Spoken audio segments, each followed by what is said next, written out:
Got off the train coming from the airport, and I'm walking to the hotel room. I'm at the, you can see the pyramide, the pyramid in the background, and I'm trying to find where that room is after a long night on the plane. In 1971, as a 23-year-old, I traveled in Italy for a couple months and spent some time in Rome where I took a number of 35mm slides. I certainly don't recall seeing this pyramid, but obviously I did since I took a picture of it. In any case, as I wander about Rome now, I will show you a few of these pictures from 55 years ago, comparing what it looked like then to what it is now.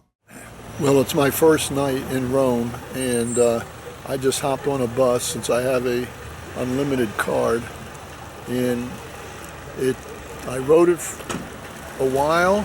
I didn't see much. It was kind of dark, and I finally got off, and I think that on the Giancolo Hill, and there's an arch and old wall behind me. And I see that I'm outside the American University of Rome. Maybe that's why I've been hearing some young people speaking English. And this must be part of the old wall. All right. Let me find another bus to hop on. It's a Wednesday morning, my first morning here, and I left my room, and I'm going to walk to the tram to head into the Campo de Fiori and see some other sights. And I'm standing at the Porta del, what is it called? An old gate here on the way to the tram. Well, I got off the tram and walked up and saw this and was quite surprised.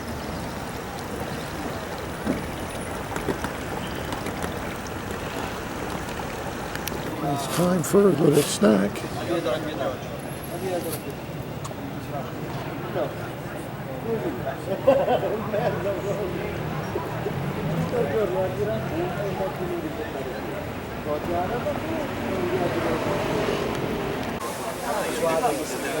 Strano che non lo sapevo.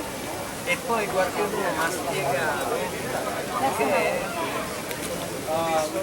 in ancient times, the Campo de Fiori, or Field of Flowers, was, in fact, a meadow, but in the Middle Ages it became a thriving market, as it still is. At the east end of the square, these apartments were built into the ruins of the ancient theater of Pompeii in ancient Rome. You can see the white marble columns on the corners. And there's the building in the background, looking pretty dilapidated as I saw it in 1971.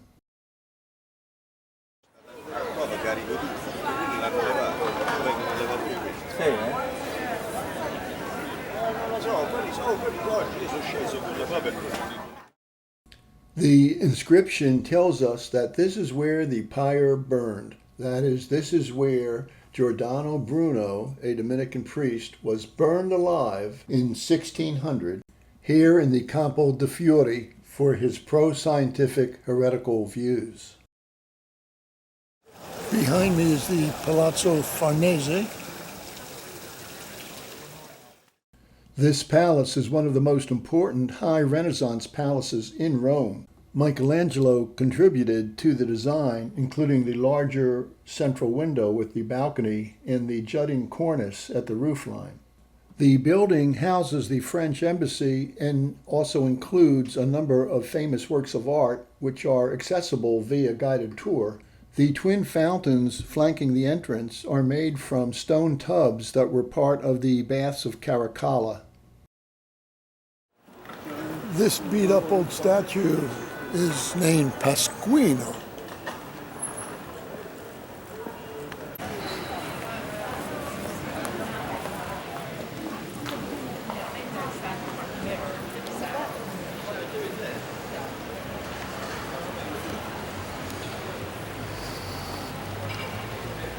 Piazza Navona.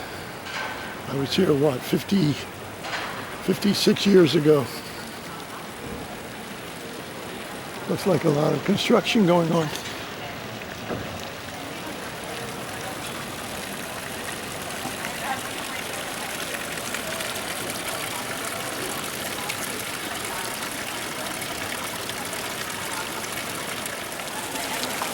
A North African Moor is wrestling with a dolphin.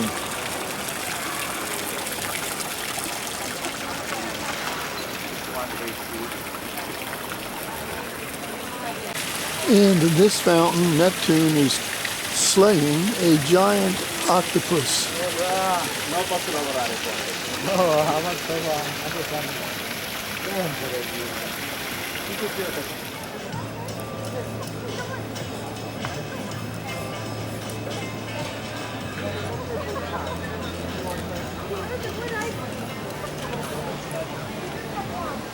The most famous fountain is the central one, the Fountain of the Four Rivers, designed by Bernini. The fountain depicts the gods of the four great rivers of the four continents then recognized by Renaissance geographers. Here, the god of the Danube River in Europe touches the papal coat of arms, since this river was the closest large river to Rome. The underlying theme is the expansion of Catholicism and papal power to the four continents.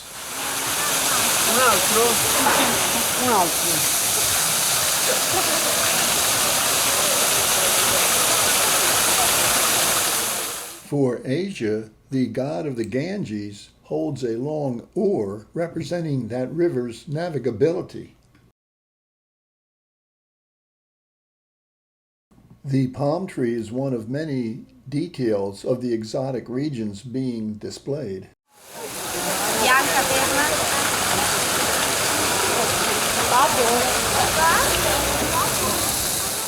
The god of the Nile River in Africa has his head draped with a cloth, since no one at that time knew where the source of the Nile was.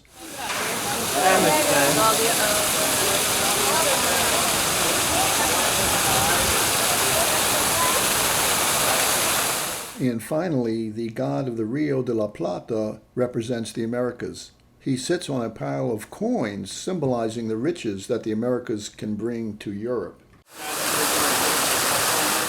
Directly across from the fountain, you can have the famous tartufo dessert at the Tre Scalini restaurant. That will set you back about $30.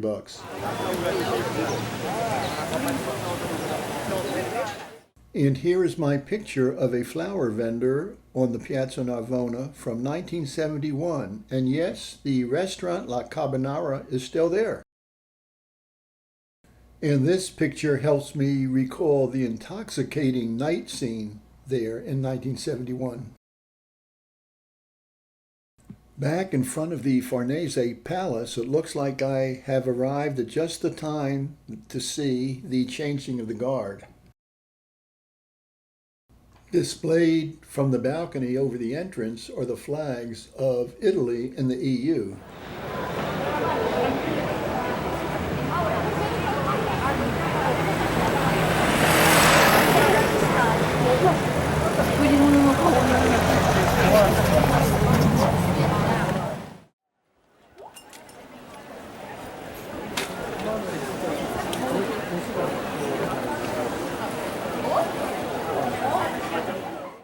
The Piazza della Rotonda has been here since ancient times. The Egyptian obelisk atop the fountain in the center of the square was created by the Pharaoh Ramses II and was brought to Rome in ancient times. But the main attraction here is the Pantheon, which was rebuilt by Emperor Hadrian in 120 AD and is perhaps the best preserved building from ancient Rome. The Latin inscription below the pediment is translated as shown. Each of the enormous 16 columns is made from a single piece of granite, not stacked drums. They were quarried in Egypt, shipped across the Mediterranean, carried by barge up the Tiber River, then across land to this spot, and finally erected into place. To enter the building, one needed to buy a ticket, which was available online at the official government site, but my Fidelity Visa card was blocked. I called Fidelity and they told me that there was nothing they could do about it. It was coming from Visa itself that was blocking these transactions, so I could not go in. And that's my picture from 1971. You can see that the automobiles have been replaced by horse-drawn carriages today. And back then I did go inside, and I still recall the strong impression I had looking up at the dome. It remains to this day the widest hemispherical dome ever built in unreinforced concrete, even greater than St. Peter's. The oculus in the center is 9 meters in diameter and allows natural light to penetrate and illuminate the entire interior. Let's take a look in this famous old coffee shop. A stone's throw from the Pantheon, this coffee shop has been here since 1944. One of its specialty drinks is granita di café con panna, or coffee and crushed ice with whipped cream. The locals will pay for their coffee at the cashier, bring their receipt to the barista, and then consume the coffee standing at one of the counters.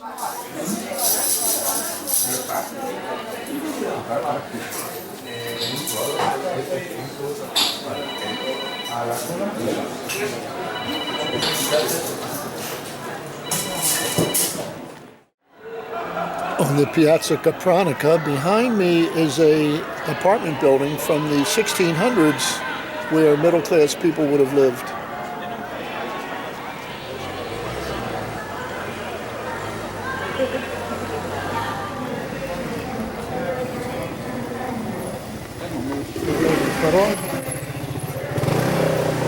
Hi, you have some change, please.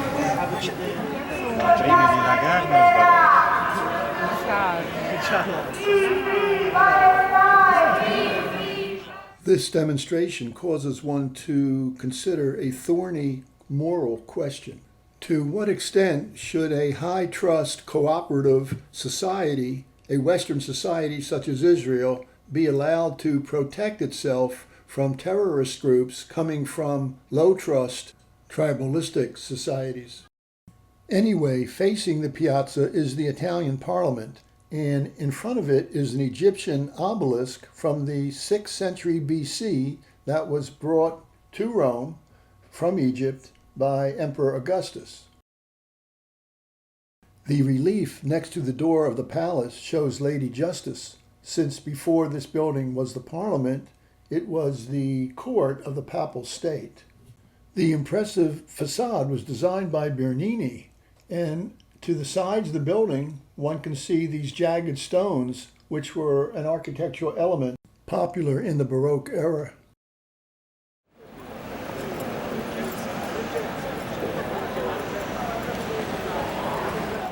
The entrance to the Galleria Alberto Sordi faces the square here. But the namesake of this square is this massive column dedicated to the Emperor Marcus Aurelius, which has stood here since the 2nd century AD. It consists of 28 blocks of marble and is modeled after the more famous Hadrian's column in the Roman Forum. The relief chronicles the battles of Marcus Aurelius against barbarians. The story begins with a series of boats forming a bridge allowing Roman soldiers to cross over the Danube River in order to confront the Germanic tribes. Inside the column is a spiral staircase, and in fact you can notice a number of small windows allowing light to penetrate. You know, I wonder how people could have viewed this relief back in ancient times. They didn't have binoculars then.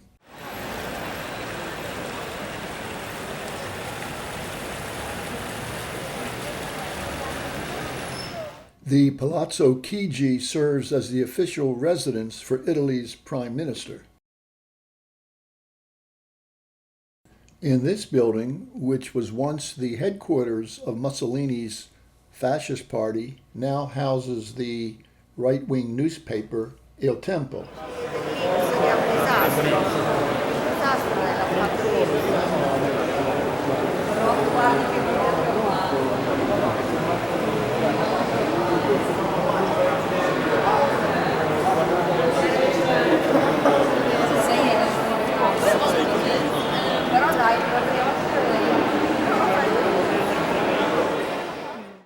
The Galleria Alberto Sordi is named after one of Italy's most famous actors.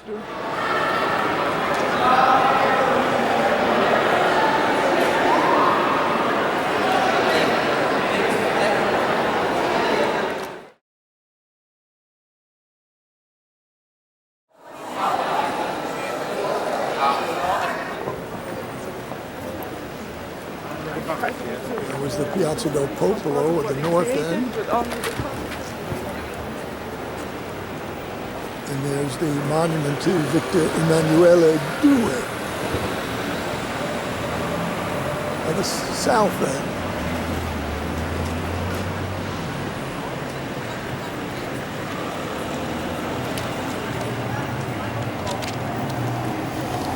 Shit, I was here 56 years ago and I don't remember it crowded like this at all.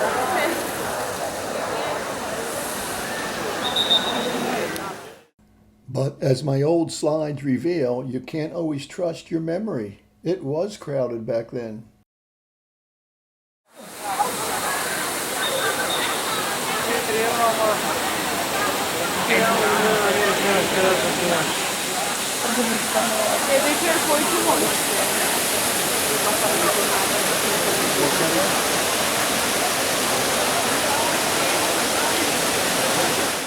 The theme of the Trevi Fountain is the taming of water. At the center is the figure of Oceanus, representing water in all its forms. Wild horses representing cresting waves are being tamed by tritons blowing on conch shells. A spectacular Baroque creation carved out of travertine marble.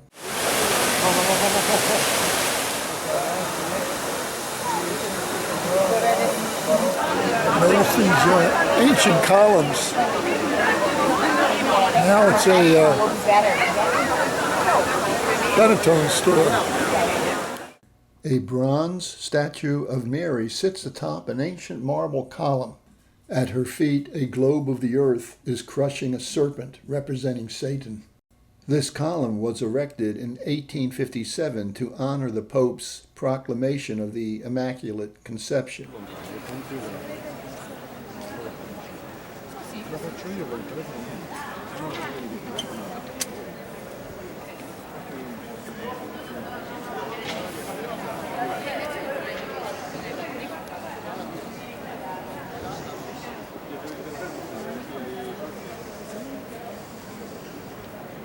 Coming into view is the Spanish embassy to the Vatican, which has stood here for 300 years and is the reason why the adjoining piazza and famous steps are called Spanish. And let's head over here to the Piazza di Spagna, the Spanish steps.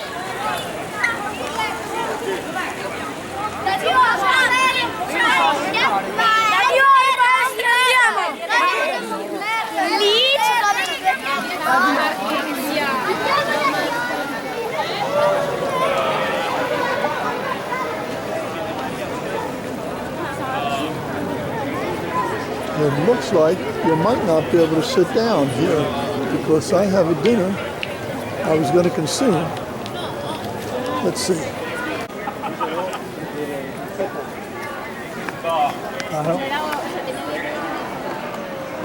I think I can sit here actually.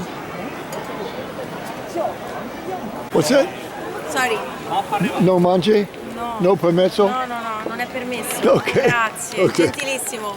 Well, I was given the boot by that police woman, but I found this bench very close by where I'm going to have my shrimp and yogurt.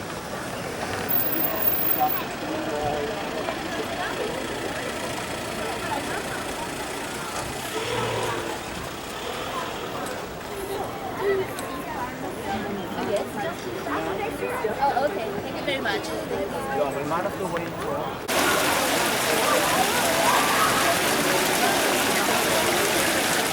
At the base of the Spanish Steps is this fountain of the sinking ship, designed by Pietro Bernini, the father of the great Gian Lorenzo.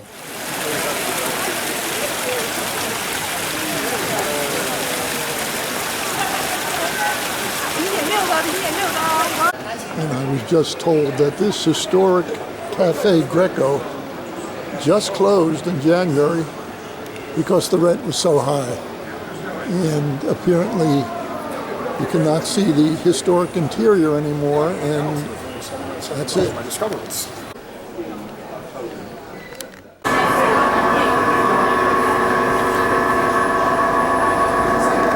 All right.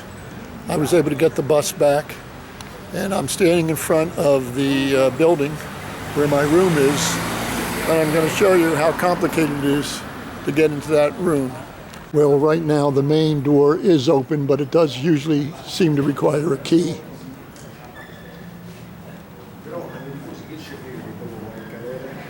So I come here into this courtyard, and we go this way. And I've done it a few times now, so I guess I have it in my memory. And we go down here.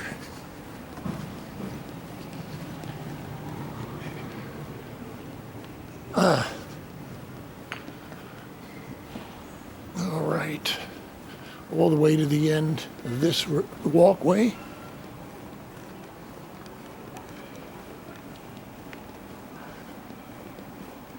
And then here I need a key.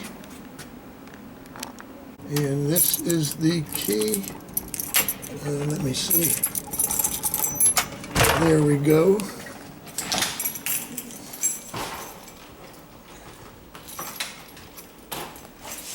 So the keys. Then I come up here, and I have to get on an elevator up 3 flights.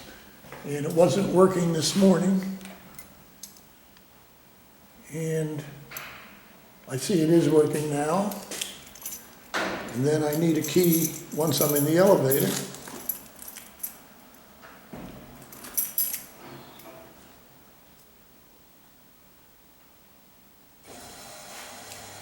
All right.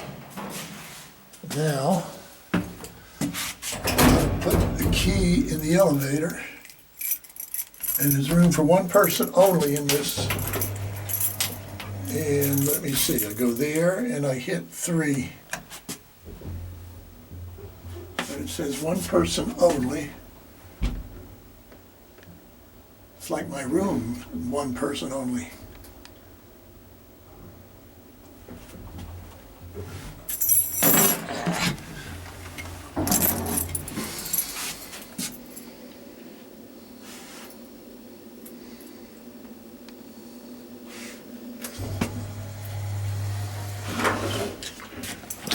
Now, we have this, what he called a fake door.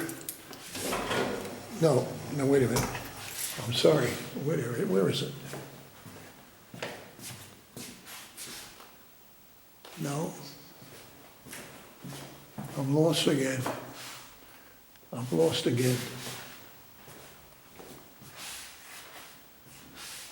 Let's try this again.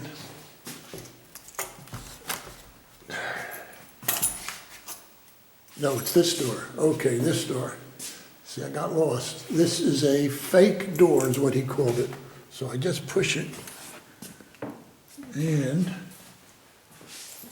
find the, all right, now I close this fake door, and my suite is this letter A. And now it's real tricky to open this with this key, which I can't do with 2 hands. Okay, so I'm in here, and I hear there are people in the other room, and this is my room. And what a room it is. Just one ceiling light, a night table, a bed with a worn mattress, a chair, a little cheap El Cheapo Walmart plastic tray, a closet, I don't know what that extension pole is, and up there they do have a TV. They have a little coffee maker here and a tiny refrigerator that can hold maybe one can, a drink. And they do have some coffee canisters there. And I guess they can claim on their website, they got everything. They got television, they got coffee maker, they got refrigerator, and they got my money. And then here, there's no way to lock this door, and they say it's on a surveillance camera. But there is a bathroom, and that bathroom isn't bad. It's got a tiny shower about the size of the elevator. So, I guess I'm jamming on one here.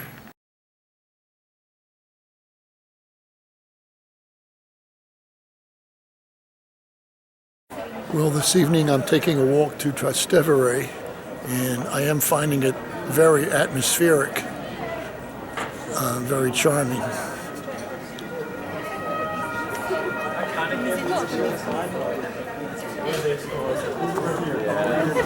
This better be called. So over there is the island in the middle of the Tiber River, which has a hospital and always was a center for medical treatment, even back in ancient Rome. And in the middle of this bridge is this stone with an engraving from about 400 AD. And in this direction is Trastevere. There's once a tower.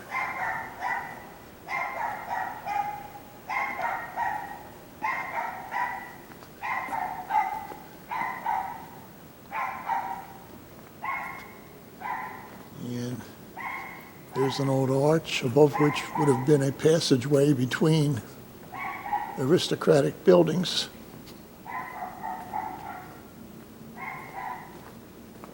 This is definitely, as I said, the most atmospheric place I've seen so far.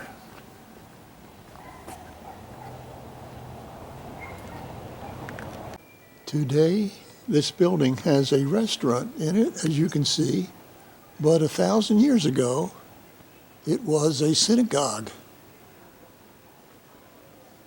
And in the 1500s, the popes moved the Jews out of this neighborhood into the Jewish ghetto area across the river.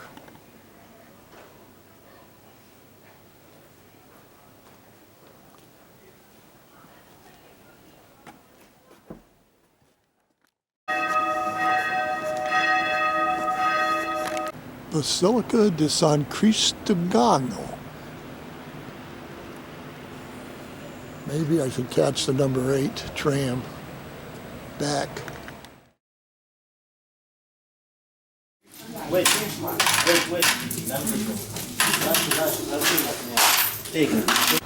All right, I'm going to start my day with this breakfast here from the supermarket. And there's a park right nearby.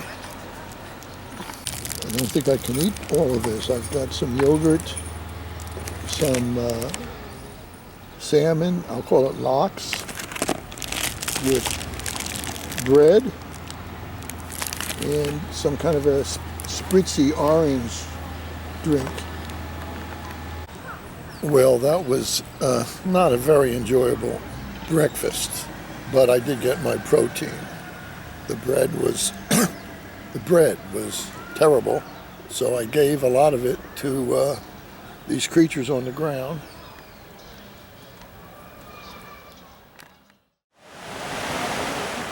Today I will be exploring the old Jewish ghetto, which dates to the mid-1500s. That's when the Pope moved the Jewish community in Trastevere across the river to a swampy area. This withered statue represents the two-faced pagan god Janus. This bridge, Ponte Fabricio, was known in ancient time as the Jews' Bridge because it connected where they lived in Trastevere to central Rome. And there is the old synagogue. Just off the bridge, next to the Tiber River, is a small Catholic church. It was strategically positioned in older times at the gates to the Jewish ghetto. Thus, Jews passing through the gates would get the sobering message from the painting on the facade that it was the Jews who killed Christ. In fact, until 1870, every Sabbath, Jews were required to attend sermons in front of the church. But the Jews would shield themselves from this Meshuggah teaching by putting wax in their ears. Because of this, a restoration of the facade in 1858 included an inscription beneath the painting that was in Latin and Hebrew, quoting the Jewish prophet Isaiah, berating their nation as faithless and disobedient and having lost its way.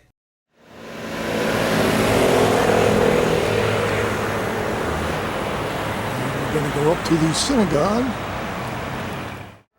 Behind me is the synagogue, which was built in 1904, though it was the site where Jews worshiped for 500 years. I'll go inside in a minute. So this is the main facade. You see all the Jewish iconography, menorahs, stars of David, Ten Commandments, palm leaves.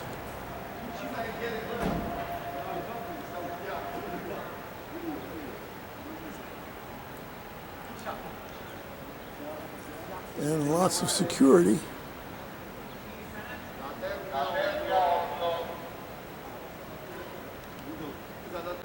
These concrete flower boxes are also a security measure to protect against car bombs. This is the museum beneath the synagogue.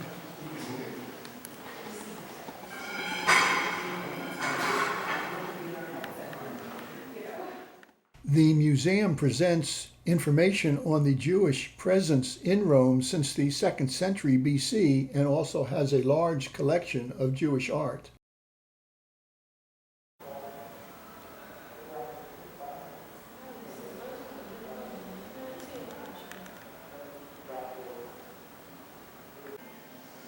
That is a Jewish home.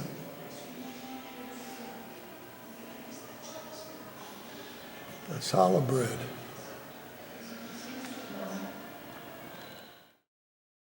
Victim of terrorism at only 2 years old, October 9th, 1982. That is the day that a commando of Palestinian terrorists attacked the synagogue, killing this 2-year-old toddler, in whose memory this tree was planted.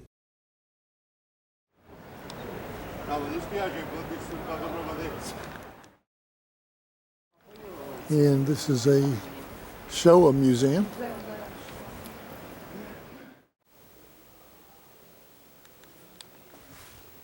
The Nazis established over 1,000 Jewish ghettos. Furono circa 250.000. This monumental gateway or portico was built by Augustus. Ancient Rome was at the ground level down there. The columns were once part of a colonnaded walkway leading to the theater ahead.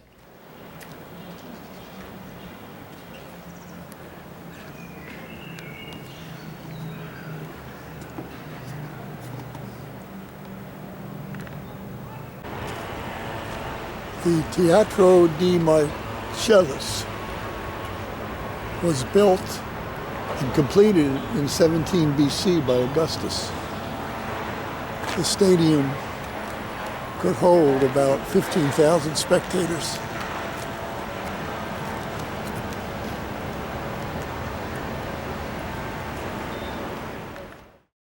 On the top level are swanky apartments that are occupied by some of the city's oldest Jewish families.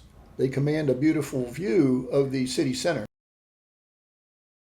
Continuing down the street, the top of an ancient Roman column is visible. As we have just noticed in the excavated ruins, the base of the column sat farther down below the current street level.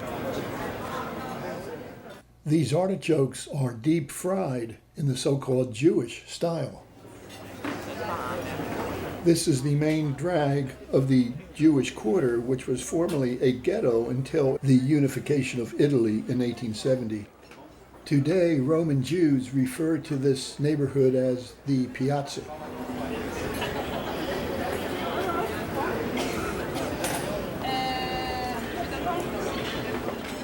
The Nana Beta restaurant is one of the popular restaurants serving Roman Jewish cuisine, such as the fried artichokes we just saw, as well as fiori di zucca, which is fried zucchini flowers stuffed with cheese and anchovies, and third, bacala, which is fried salted cod.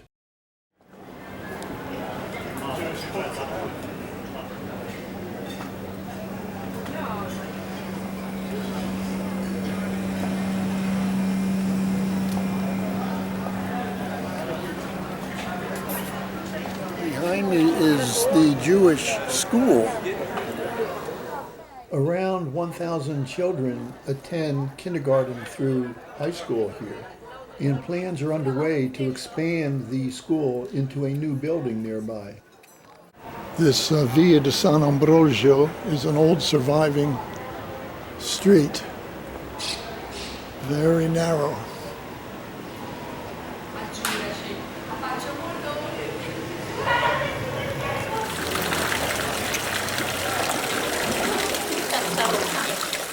The word tartaruga means turtles.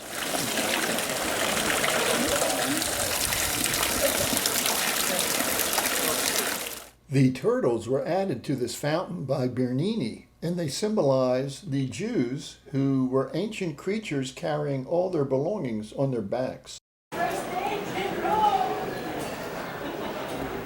Circolo I ragazzi del 1948.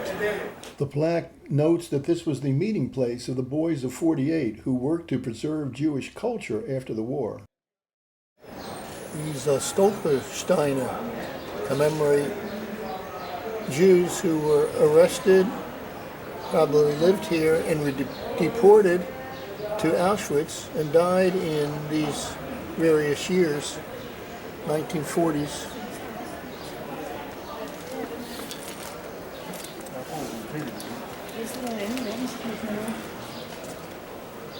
The Palazzo Mattei is now the Italian Center for American Studies. The palace is from the Baroque era and belonged originally to the aristocratic Mattei family. They could display their wealth and their refined taste by their extensive collections of Roman antiquities.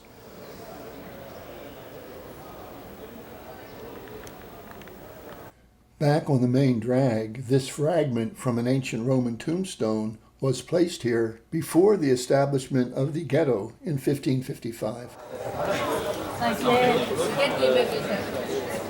And in ghetto times, this charity box accepted donations for orphans, and in fact, it's still in use for worthy causes.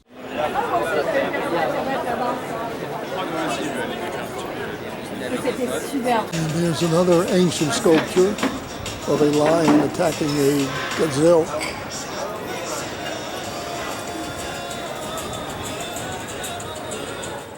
Any Jewish bakery has a long line, so I'm not going to go through that. And here we see the Carmelite Chapel. This shrine dates to 1759 and represents the Carmelite religious presence in the ghetto, where locals were forced to attend sermons.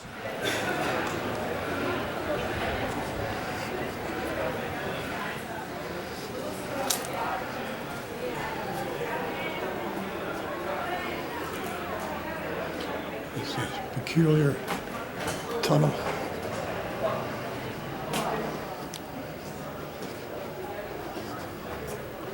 In a tiny courtyard.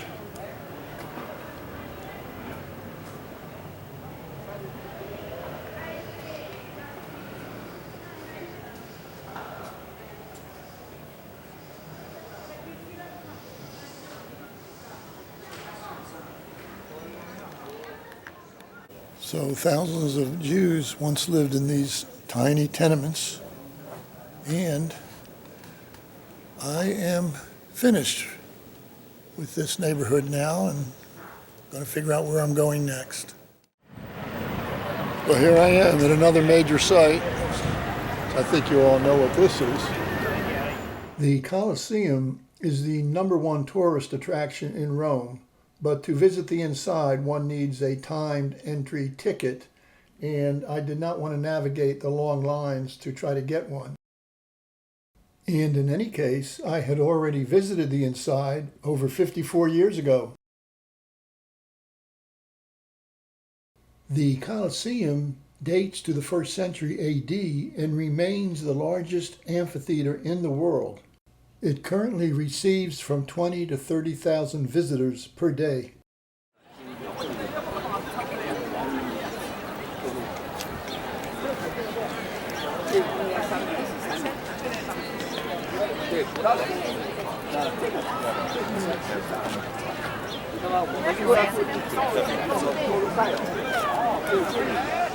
The best view of the Colosseum is from here, looking at the north side, which still preserves the 4 stories.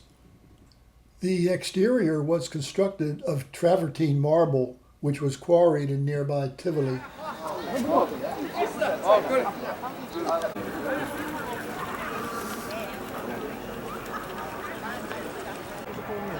The Arch of Constantine.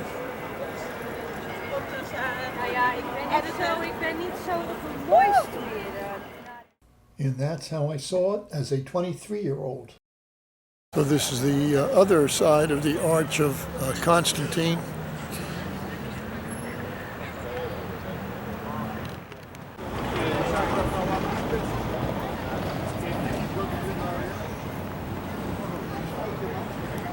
The Arch of Constantine is one of the best preserved monuments of ancient Rome, and its most modern triumphal arch. It was actually constructed from the pieces of other buildings. And I believe that is the Arch of Titus. Let's walk up there and see.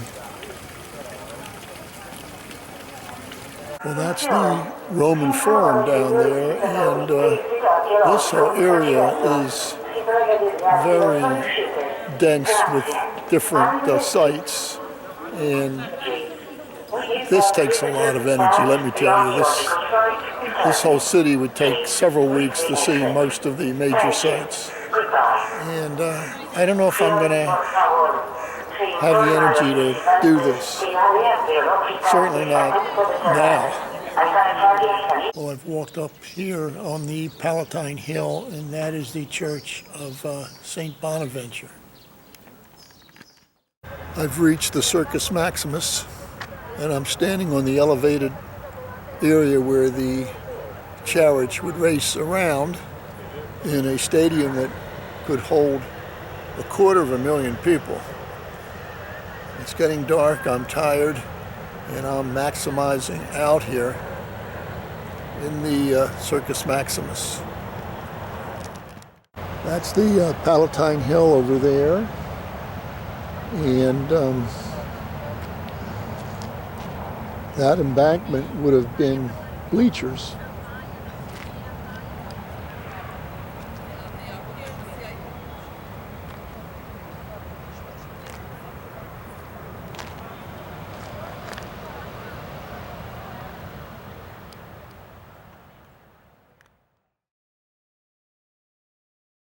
I just entered the triumphal market, the Mercato Trionfale, before my visit to the Vatican museums.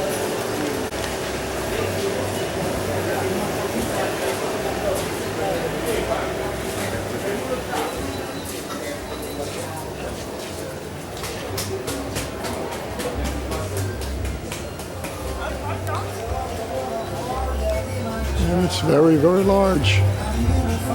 And apparently not too many tourists here. That's good, this chocolate roll.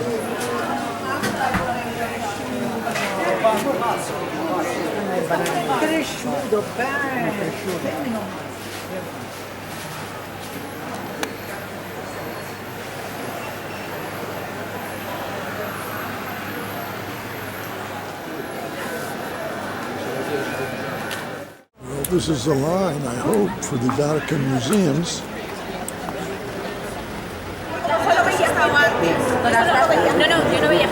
All right, I'm starting this tour of the Vatican museums, and I'm in the Pinecone courtyard. Behind me is a 2,000-year-old bronze pine cone. And this sphere is by a sculptor named Pomodoro from 1990.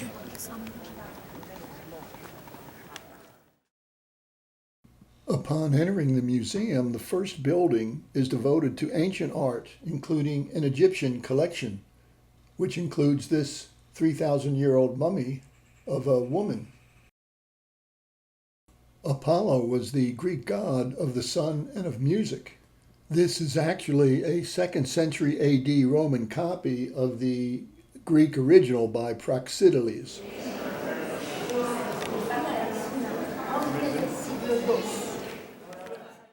This statue of a reclining Roman river god was the inspiration for Michelangelo's depiction of Adam receiving the spark of life from the finger of God in the Sistine ceiling. The most famous Greek statue in ancient Rome depicts Laocoon and his 2 sons being crushed to death by giant snakes.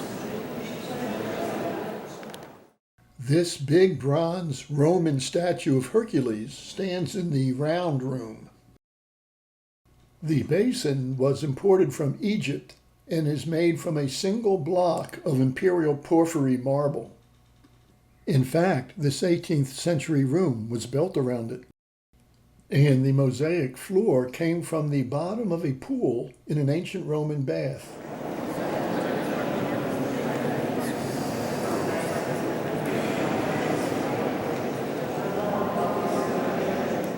The interior of this room is modeled on the Pantheon.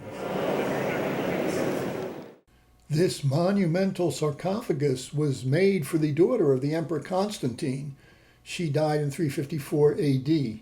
It was carved out of red porphyry in Egypt and depicts Roman horsemen stomping on barbarians. In 1790, it was taken to the Vatican museums on a cart dragged by 40 oxen. Diana, the virgin goddess, is going hunting.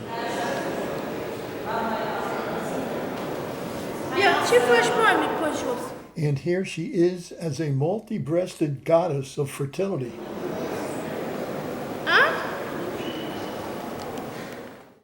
This spectacular long hall stretches for a quarter of a mile before it terminates at the location of the Sistine Chapel. This section presents maps of regions of Italy and were drawn in the late 1500s. The ceiling utilizes stucco that has been molded and painted, and the designs derive from those that have been found in ancient Roman grottos.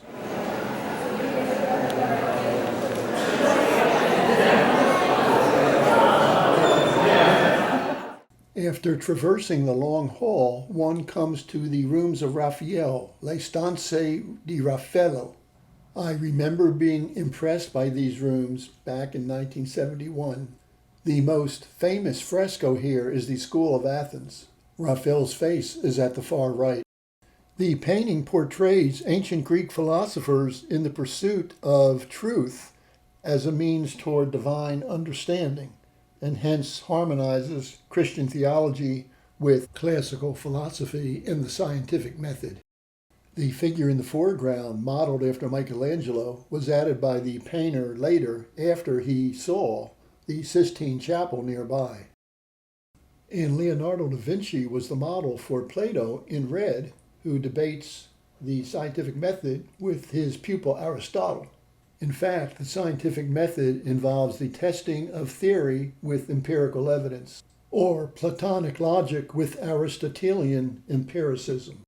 The Sistine Chapel, with its ceiling by Michelangelo, is the culmination of a visit to the Vatican museums, but I cannot show that to you because photography was prohibited there. But I can show you the Carriage Museum off the square courtyard below. Since 1967, this museum has displayed papal carriages and pope-mobiles. The star carriage is the Grand Gala Berlin, which was built in 1826 for Pope Leo XII.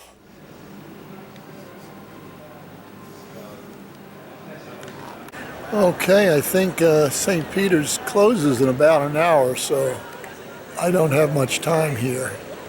I'll take a look inside and do what I can.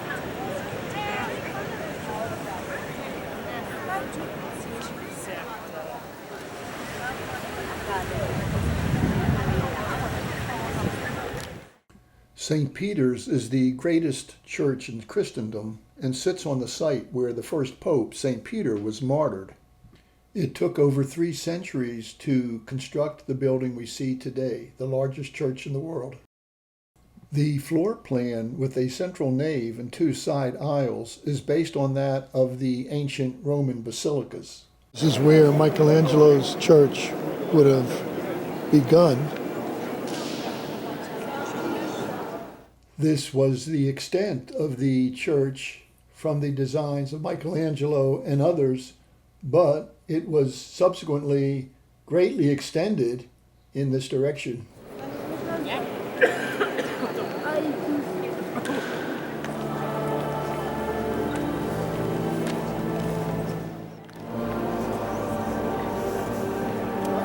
St. Andrew carries a cross and gazes up into the dome. And directly under the dome is the main altar under the large canopy, or baldacchino, a 7-story structure designed by Bernini, above which floats Michelangelo's dome. The crypt underground. The sprawling crypt below the altar is where many popes have been laid to rest. In 1940, archaeologists unearthed bones that were buried here that were dated to the 1st century AD. The bones allegedly are those of St. Peter, whose tomb is below this shrine.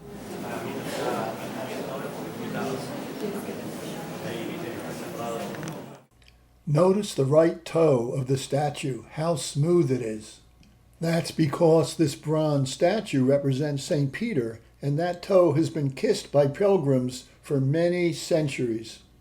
His left hand holds the keys to the gates of heaven, while his right hand blesses us.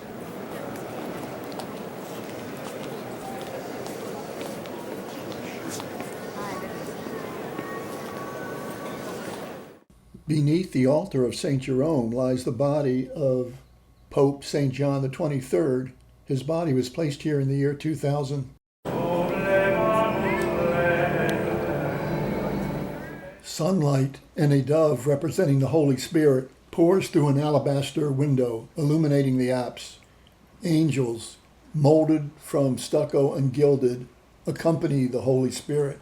And at the center of this theatrical Baroque work of art is the so-called throne of St. Peter, though it's actually a medieval worm-eaten wooden chair, which was encased in bronze by Bernini.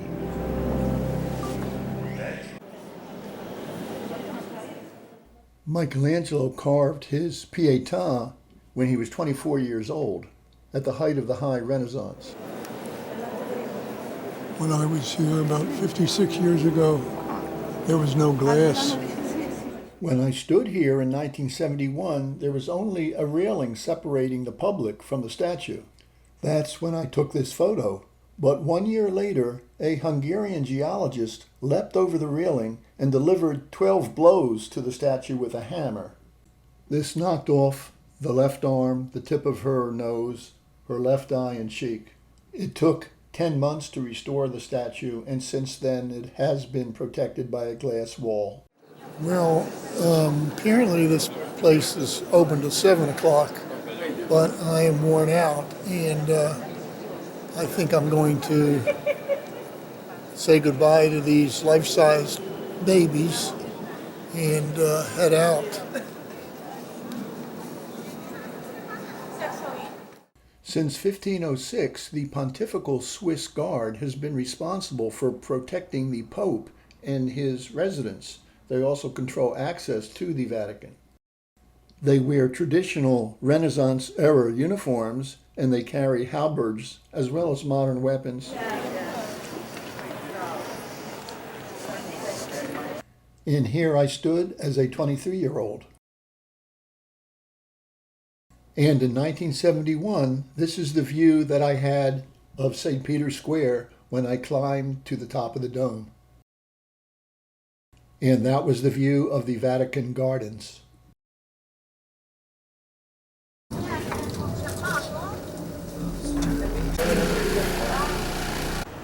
So it's Friday night, and since my room is so Spartan and uncomfortable, I decided to venture out and wander around the neighborhood here in Testaccio, and I'm wandered off the main drag and stumbled on, it's called Piazza Testaccio, and I said, you know what, I got to come back and get my video camera for this, which I did. And so I stumbled on this place, which is, as you can tell, quite lively with some, I guess you'd call it real Italian life.